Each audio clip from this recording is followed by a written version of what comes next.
Right now, while you are watching this, someone is reading you. They are mapping your patterns, cataloging your reactions, measuring your silences. You think you are just living your life. You are not. You are being studied. And the worst part? You handed them the manual. You have felt it, the hunger to be understood, the need to be chosen, the ache of pouring yourself into a room and watching the room take everything and give nothing back. That is not a flaw. That is the target painted on your chest. Every time you explained yourself when no one asked, you lost leverage. Every time you reacted faster than you thought, you gave them a map. Every time you needed their approval loudly enough for them to hear, you handed over the keys to your own mind. The game is not being played in boardrooms or back alleys alone. It is played at the dinner table, in the group chat, in the meeting where everyone smiled and you thought things were fine. Power does not announce itself. It collects information quietly, and you have been broadcasting on an open channel. They know your triggers. They know which words dissolve your focus. They know how long it takes before you cave. They know what makes you forgive too quickly. And they know, because you showed them, exactly how little it costs to keep you just comfortable enough not to leave. You are not losing everything at once. That is the genius of it. You are losing it in drops.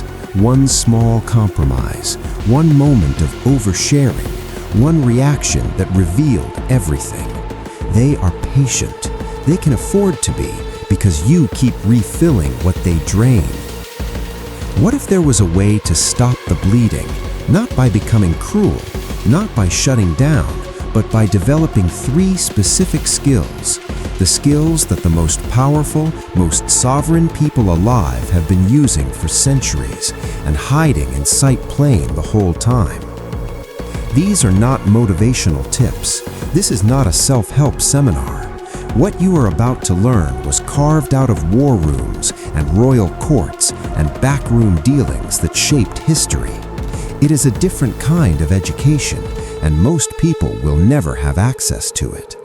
But I need you to stay with me for the next 10 minutes, because if you switch off before the end, you will walk back into the same patterns that brought you here. You have already started losing. The only question now is whether you are going to stop. These are the 3 skills that give you silent power, and the first person they will work on is you. Welcome to the game you did not know you were already playing. Let me say something they never did. You were right. That feeling that something was off, that you were working harder than the return justified, that certain people always seemed to land on top while you reset from scratch. You were not imagining it. You were reading the room correctly. You just did not have the vocabulary for what you were seeing. Here is what they do not teach in school. The systems around you, social, professional, relational, were not built to distribute power equally. They were built to concentrate it. And they run on a very simple fuel: the openness, the goodwill, and the naivety of people who genuinely believe in fair play. You were told that openness is strength, that vulnerability builds connection, and in a world of equals, it might. But you are not operating in a world of equals. You are operating in environments where some people come prepared and some people come open, and the prepared ones feed on the open ones like a system designed to do exactly that. This is not cynicism. This is pattern recognition. There is a name for the way power flows from the unaware to the aware, and it has been studied, documented, and practiced by the most effective operators throughout history. They simply never told you it was happening. The most efficient lever in any power game is not money. It is not status. It is your emotional predictability. When someone knows that a specific word will make you defend yourself, that a particular look will make you shrink, that a small act of warmth will reset your resentment, they have a handle on you that no salary can buy. You were handed social scripts before you could question them. Be agreeable. Do not make things uncomfortable. Explain yourself when challenged. These scripts kept you manageable, not happy, not powerful, manageable. And there is a significant difference. And what do you get for following those scripts? You get to keep the peace. You get to be liked for now. You get occasional approval from people who would drop you the moment you cost them more than you benefit them. That's the deal. And most people take it every single day without reading the fine print. So let me reframe this. The problem is not that you are too emotional or too sensitive or not smart enough. The problem is that you have been playing a game without knowing the rules, while everyone around you knows them. That is not a character flaw. That is an information gap. Information gaps can be closed, and that's exactly what we are doing here. Not to make you manipulative, not to make you untouchable, but to give you the one thing that changes every relationship, every negotiation, every room you walk into. Clarity about how power actually moves. Real power does not look like aggression. It does not look like loudness or dominance or taking up space. Real power looks like stillness in a room full of motion, like silence when everyone expects a reaction, like knowing without showing. That is what we are building toward. You were told that good things come to good people, that if you work hard and stay honest and give more than you take, the universe rewards it. Maybe it does, eventually, philosophically, cosmically, but in the room you're sitting in right now, the reward goes to whoever understands how the room works. This is not an invitation to become bitter. Bitterness is just powerlessness with an opinion. What I'm offering you is something colder and more useful than bitterness.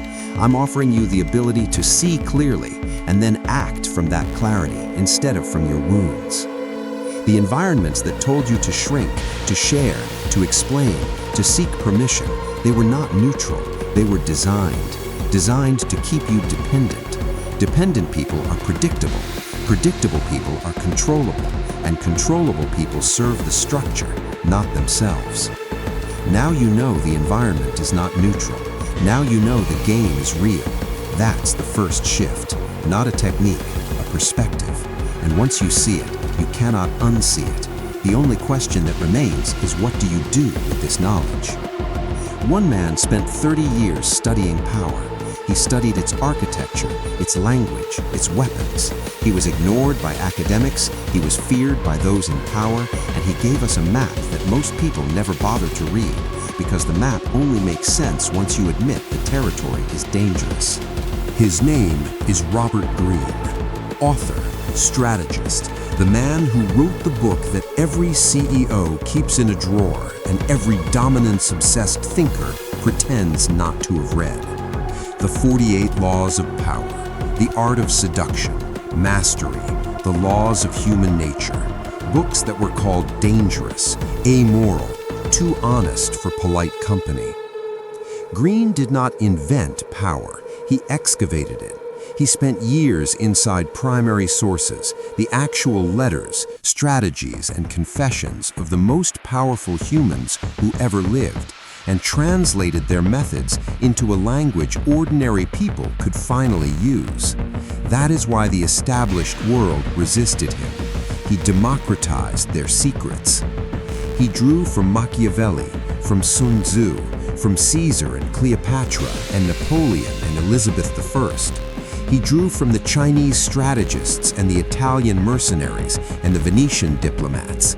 Centuries of suppressed operational wisdom distilled into books that fit in your hands, books that were banned, books that prisoners smuggled in pages at a time.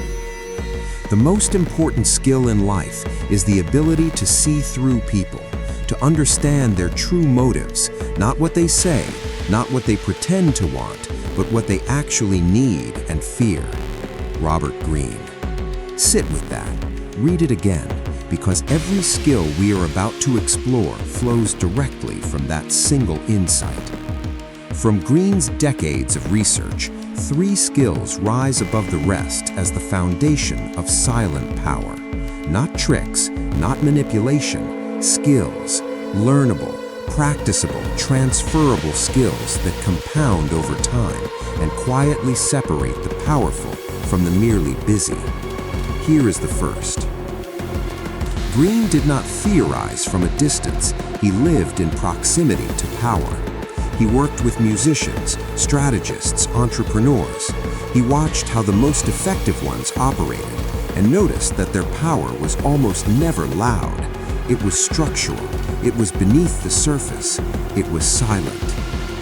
His books are on the shelves of hip-hop legends, Fortune 500 executives, professional athletes, military strategists, and politicians who would never admit it publicly. The people at the top of every field read Greene not because they want to feel bad, but because his work confirms and sharpens what they already instinctively know. And then there is you. Nobody handed you this. The curriculum did not include it. Your mentors were operating from the same blind spots. The silence around this knowledge is not an accident. Silence around dangerous truths never is. This knowledge is for protection, not destruction. The goal is never to become the predator. The goal is to stop being the prey. And there is an enormous territory of sovereign, ethical power that exists between those two positions. That is where we are headed. Skill 1. The mask of controlled presence. The ability to be in a room and give away absolutely nothing that you have not chosen to give. Let's go. You have been in meetings where someone challenges your idea. What happens? You feel the heat rise. You start over-explaining. You start collecting signs that the room agrees with you. You are performing your insecurity live, and everyone in that room is watching the performance. That is not a failure of intelligence. That is a failure of presence. The psychology is simple. Humans are wired to broadcast emotional state as a social bonding mechanism. In safe communities, this is beautiful. It creates empathy and connection. But in competitive or hierarchical environments, uncontrolled emotional broadcast is a vulnerability map. It tells every observer exactly where to press. Starting today, adopt the 3-second rule before every verbal reaction. Someone challenges you, 3 seconds of stillness before you respond. Not a passive pause, an active recalibration. In that silence, you are not losing ground, you are taking it. Every watcher in the room sees someone who is not rattled, someone who chooses their words, someone in control. Comment drop. Drop this in the comments. My silence is my strategy. Elizabeth I used this with surgical precision. Her court was full of men who underestimated her, tested her, looked for cracks. She gave them nothing. Her face was a studied performance of composed authority. Her reactions were calculated gifts. She chose when to seem warm, when to seem cold, when to seem uncertain, and she chose deliberately, never reflexively. You do not need a throne room. You need a dinner table, a Zoom call, a group chat. The principle is identical across every context. The person who controls their presentation controls the dynamic, period. Visible need is visible weakness. And the mask, the controlled, chosen, strategic mask, is not dishonesty. It is discipline. There is a second benefit that takes longer to see. When you stop broadcasting indiscriminately, people start wondering about you. Mystery is magnetic. The person who reveals everything costs nothing to possess. The person who reveals selectively, who makes you work for each layer, becomes the most valuable person in the room. Right now, you are giving away your fears in your over-explanations, your need for validation in your nervous laughter, your true agenda in your defensiveness. These are not character flaws, they are unguarded transmissions. The first skill, mastering your presence, is about learning to transmit on purpose. Only what you choose, only when you choose. But controlling your own transmission is only the first half. The second skill is what you do with the transmissions you receive from everyone else. Because while they are watching you, you should be watching them, and seeing what they cannot see you seeing. Silent power is built on superior information, and information lives in behavior, not in words. Anyone can say anything. What people cannot control as easily, once you know where to look, is the gap between what they say and what they do. That gap is your intelligence source. That gap is your advantage. You have met the person who says they support you and does nothing when it matters. The colleague who claims they have no ego and takes credit for everything. The friend who says they are happy for you and subtly undermines you every time. You felt the contradiction, you just talked yourself out of trusting it. The observer's advantage says, trust the behavior, always. Humans manage their verbal self-presentation constantly, but behavior is harder to fake. Over time, under pressure, in unguarded moments, the real motivation always leaks through. Greene built his entire framework on this observation. People are always telling you who they are. Most of us are just too distracted, too polite, or too hopeful to receive the message. Starting today, in your next 10 conversations, track the ratio. How much of what this person says matches what they do? Not over years, over the next week. Look at the micro. Do they make commitments and keep them? When under pressure, do they include you or protect themselves? This audit will reclassify everyone around you. Some will rise, some will fall. All of it is data.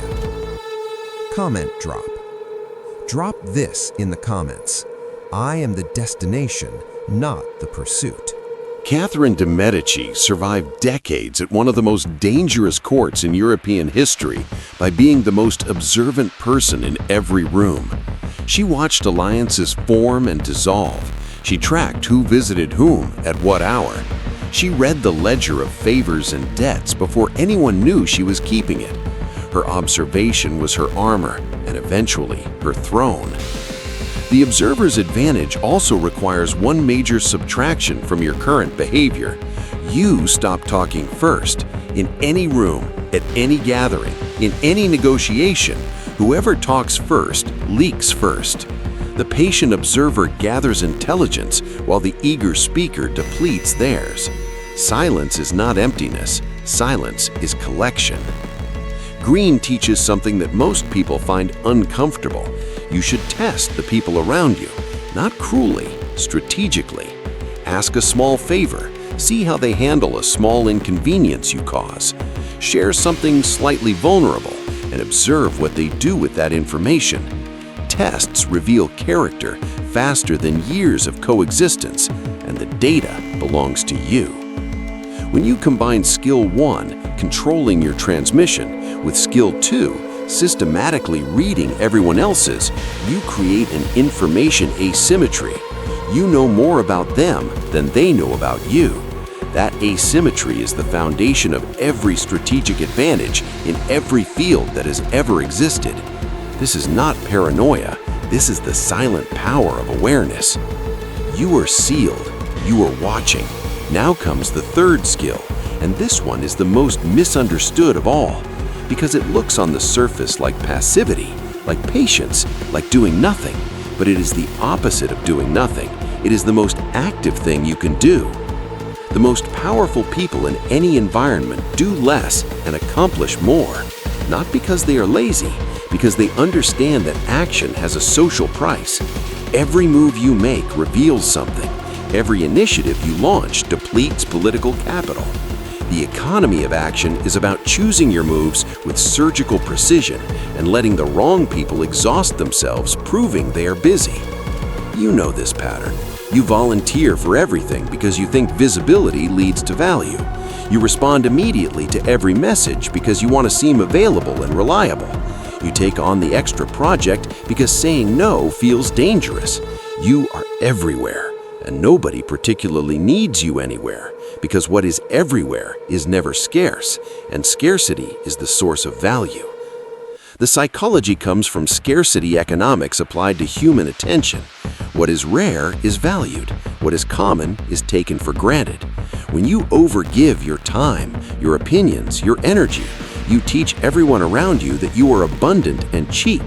When you select your contributions with deliberate scarcity, you teach them that each one is worth more than the last. Starting today, identify 3 recurring commitments you have made that cost you more than they return. Not dramatically, quietly. Begin to reduce your presence in those commitments, not by announcing it, not with a speech, just start appearing less. Your absence will speak in a register that your presence never could. Let them feel the negative space where you used to be. Comment drop. Drop this in the comments. I move once, I move right. Augustus Caesar built the most enduring empire in Western history, not through constant aggression, but through calculated economy of force.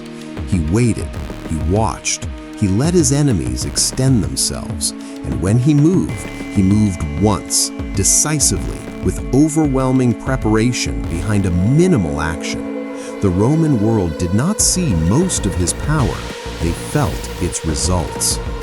One of Greene's most powerful observations, the most effective action is often the one that looks like inaction. Not responding to a provocation, not filling a silence, not defending yourself when the accusation is absurd. The person who does not react to bait forces the other party to escalate, and escalation always costs the one who escalates. You stay clean, they spend themselves. The economy of action compounds. Every time you do not react when others expect it, your reputation for control strengthens. Every well-timed withdrawal raises your perceived value. Every deliberate, precise contribution carries more weight than 100 scattered ones. You are building an asset with every no, every silence, every measured move. The account grows invisibly and pays out publicly. The hardest part of the economy of action is sitting with the discomfort of perceived inactivity. Everyone around you is moving and spending and talking and proving, and you are seemingly doing nothing. Your ego will scream at you, your conditioning will call it laziness, but your results will speak differently. Let them wonder, let them wait, let them exhaust themselves while you load the one move that matters. 3 skills in the framework. You have heard skill 1 and skill 2 and skill 3. Now I want to go deeper because each skill has a shadow side, a version of the skill that can hollow you out if you are not careful. Lesson 4 is the antidote. Every silent power skill without an inner foundation becomes a prison. The mask can become permanent detachment. The observer can become paranoia. The economy of action can become withdrawal and isolation. Greene is emphatic on this. The goal of all power strategy is not to harden yourself against life, it is to free yourself within it. The inner foundation is purpose, not a vague sense of direction, a specific operational understanding of what you are building, why you are building it, and who you are when no one is watching. This is what separates the powerful from the merely calculating. The calculating person is reactive, always managing threats. The powerful person is directional, always moving towards something worth building. You know the hollow versions of these skills. You have met someone who is controlled but joyless, observant but friendless, economical with their action but also with their warmth, their laughter, their willingness to be surprised by life. Power without purpose becomes performance without audience. You are not trying to become a character, you are trying to become the author of your own life. Starting today, write down the 3 things you are building, not for anyone else, not for a CV, for yourself. Not goals, constructions, a body of work, a quality of character, a kind of relationship. These 3 constructions become the filter through which every use of power is evaluated. If it serves them, do it. If it does not matter how impressive the move looks. Greene himself has said this in different ways across all his books. Power in service of nothing becomes a void that eats you. The most dangerous outcome is not that you fail to gain power, it is that you succeed and arrive at a position of total control with no idea what the control is for. Build the purpose before you build the power, or the power will build a cage around an empty room. The goal is not to become inhuman. The goal is to stop being unconsciously human, reactive, needy, exploitable, and to become consciously human, choosing when to connect, when to withdraw, when to act, when to wait. That is the difference between being controlled by your humanity and commanding it. Foundation built. Now we go back to tactics, because there is one skill that combines all three powers into a single daily practice that most people will never master. It is the skill Greene calls the most underused weapon in modern life, and it may be the one you are currently most afraid of. Withdrawal is not retreat. Withdrawal is recalibration, and in the right hands, it is the most powerful signal you can send. Every person, every relationship, every social environment has an assumption built into it that you will continue to show up. When you stop showing up, quietly, without drama, without explanation, the assumption is exposed and the power in the room shifts immediately. Think of the relationship where you have been consistently available, always responsive, always accommodating, always there. Notice how little they value that availability. Now think of the moment, if it ever happened, when you disappeared for a week. No explanation, just gone. Remember the shift? Remember how quickly the dynamic changed? That was not a coincidence. That was economics. The psychology is rooted in loss aversion, one of the most powerful forces in human decision-making. People do not fully value what they have, but they scramble when they think they are losing it. Your presence, your attention, your energy, if they have always had it, they have priced it at zero. Selective withdrawal reprices it, without a conversation, without a confrontation, without a word. Starting today, identify one relationship or environment where you have been overcommitted. Begin a gradual, undramatic reduction in your output there. Respond a little later, attend a little less freely, contribute a little less freely. Do not announce it, do not justify it, simply reduce and watch. Within a week, you will have more information about that relationship's true dynamic than you gathered in the previous year. Comment drop. Drop this in the comments.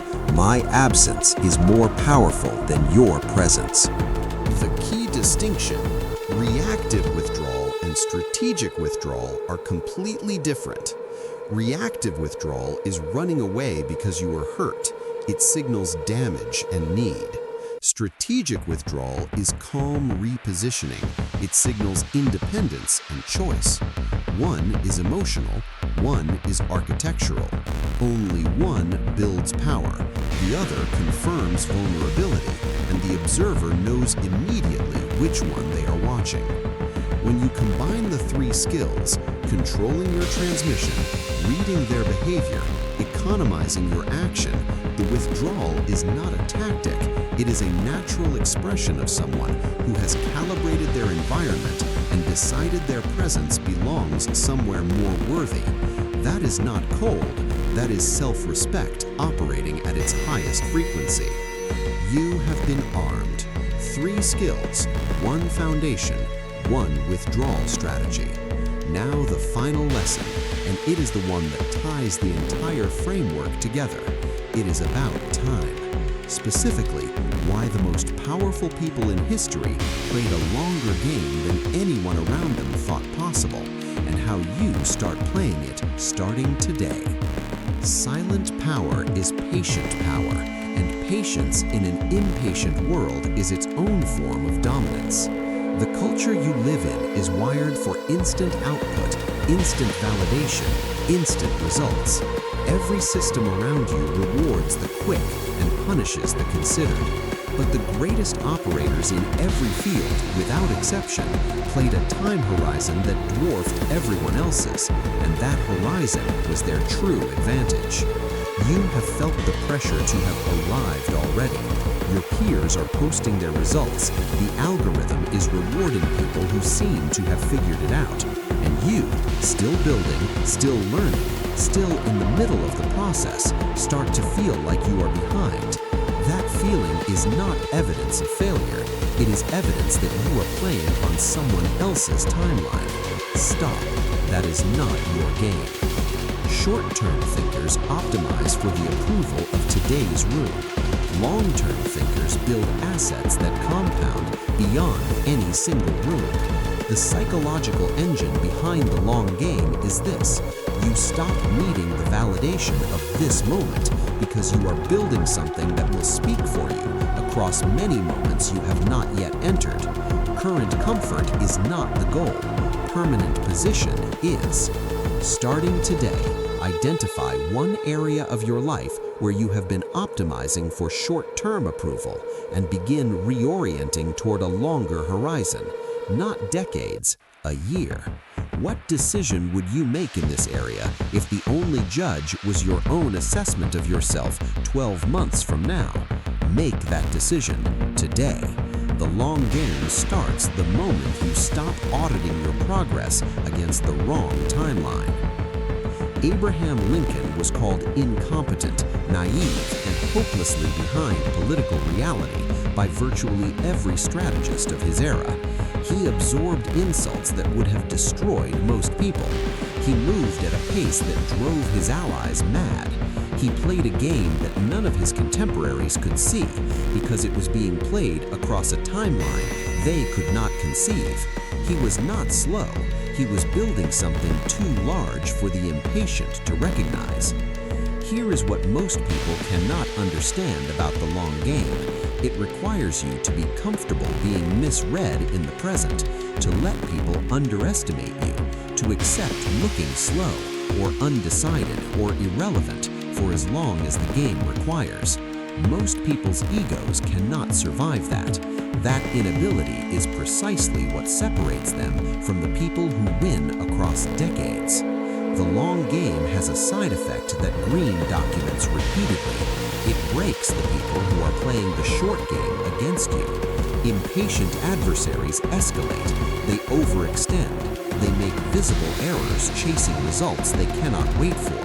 And while they are burning resources trying to reach a finish line that was never there, you have already moved on to the next phase of a game they did not know was happening.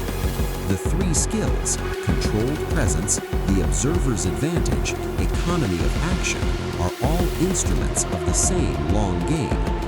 Each one reduces waste. Each one builds compound value. Each one takes something that was previously costing you and turns it into something that accumulates for you. The long game is the container. The three skills are how you fill it. The long game is not a strategy you activate, it is a practice you maintain, daily. You ask, did I control what I transmitted today? Did I observe without projecting? Did I move precisely or did I scatter? And you do not judge the answers, you calibrate. Every day of this practice makes the next day cleaner. Every week makes the month sharper. You are not chasing power, you are becoming it. Comment drop. Drop this in the comments. I am not behind, I am building. Let me give you the architecture one final time. Skill 1, you control what you transmit. Skill 2, you read what others cannot hide. Skill 3, you move with precision and patience on a timeline no one else is tracking. And beneath all three, an inner foundation of purpose that makes the power worth having. This is silent power. It is not loud, it is not performing, it simply is, and everything around it eventually adjusts. The person who masters these three skills does not become cold, they become precise. They do not become distant, they become deliberate. They do not become isolated, they become selective. And the people they choose to keep close, those people get the most intentional, most reliable, most genuinely powerful version of them that has ever existed. That is the gift beneath the strategy. This knowledge is for protection, not destruction, and that distinction matters deeply. Every skill in this framework can be used to protect yourself from exploitation, to build genuine leverage, to create a life where you engage from strength rather than from fear. None of it requires you to harm a single person. The most powerful application of all three skills is simply refusing to be diminished any further. Robert Greene's work is not a manual for cruelty. It is a manual for clarity. And the clearest thing it says, across every page of every book he has written, is this: the person who understands human nature, their own and everyone else's, will always operate at a higher level than the person who does not. You now understand it. The only question is what you build with that understanding. The lessons are over. What comes next is the only thing that matters, the decision. The knowledge in this video is either going to sit in your head and fade, or it is going to change the way you walk into every room for the rest of your life. That decision is not made in the future. It is made right now, in the next 30 seconds. Are you ready? Let me tell you what has already happened. The old you is dead.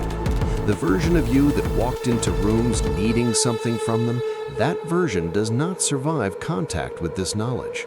It is not a tragedy. It is an upgrade. What you are stepping into is not a better version of the same person. It is a fundamentally different operating system. You are a weapon pointed at your own future, not at anyone else, not at revenge, not at dominance for its own sake, at your own life, your own construction, your own game. The three skills are the blade, the purpose is the aim, the long game is the hand that holds it steady. You do not need anyone's permission to begin. You have never needed it. You belong to no one, not to the job, not to the validation, not to the opinion of the room, not to the timeline someone else built for their convenience and called your career. You belong to the version of yourself that is still being built, the one these three skills are constructing right now, in the dark, without an audience, without applause. That version is the only destination that matters. There is a specific silence that comes after you decide, after you commit to the three skills, after you set the long horizon, after you stop explaining yourself and start building instead. It is not an empty silence. It is the silence of someone who has found their frequency and tuned everything else out. That silence is the loudest thing in any room you will ever enter. You are not the same person who pressed play on this video. Something has shifted, even if you cannot name it yet. Name it later. Right now, do one thing. Decide that you are taking one of the three skills into the next conversation you have. Just one. And watch what happens to the room when you do. The rest will follow. It always does. There is a button below this video, a subscribe button. I am not going to tell you to press it. That is not how this works. What I will tell you is what is on the other side of it. More of this, more frameworks, more excavated wisdom from the operators who built empires, survived betrayal, and shaped history from positions that looked, from the outside, like nothing. If this video gave you something, a reframe, a tool, a single sentence that landed differently than you expected, then you already know whether this is the right channel for you.